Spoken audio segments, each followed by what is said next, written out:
Бул Талас дарыясы сууга түшүп жаткан, балдарды көзөмөлгө алган, чоң адамдар жок, өз алынча келип сууга түшкөн балдардын саны арбын. Анткени аба ырайы кескин турда ысып кеткенден улам чоң адамдардын коштоосу жок, агын сууларга түшкөн балдарды көрүүгө болот. Талас дарыясындагы сууга түшкөнү келген балдарга Талас шаардык өзгөчө кырдаалдар бөлүмүнүн кызматкерлери атайын түшүндүрүү иштерин жүргүзүштү. Талас шаарынын болжолу бир 10 чакты жери бар. Ошонун баарын табличке илгенбиз.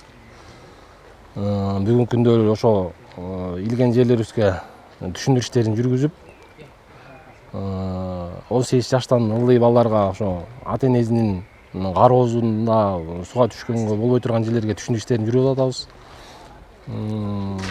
Ошо азыркы учурда Талас шаарында чоң стадионго келгенбиз. Ошол жерде жаш балдар түшүп аткан экен. Ошолорго түшүндүрүү иштерин жүргүзүп, ошо ата-энелерге суранып келет элек, ошо балдарыңар көзөмөлгө кылып, ошо сууга түшүүгө болбойт деген жерлерге колдон кезде балдар түшүрбөгөнгө аракет кылганга, балдарга түшүндүрүү иштерин жүргүзгөнгө.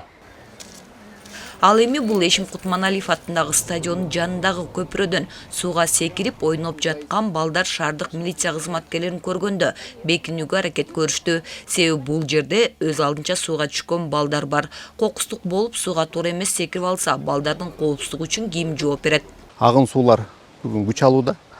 Ошол себептен МЧСтин өзгөчө кырдаалдар министрлигинин кызматкерлери менен биргеликте иш-чара уюштуруп, азыркы күндө ушул Талас шаары Токойдо чоң суу менен чектеш болгондуктан ар бир бөлмөлөргө түшүндүрүү иштерин жүргүзүп жүрүк. Себеби жаш балдарды бүгүнкү күндө аларды куткарып алуучу жанында врач же бир чоң киши болуш керек. Булар азыркы күндө 18ге чыга элек балдар жалаң бөлмөлөрдө түшүп атат. Андан тышкары бүгүнкү күндө сууга түшүүгө болбойт деген табличкаларды да кошо илип жүрөбүз.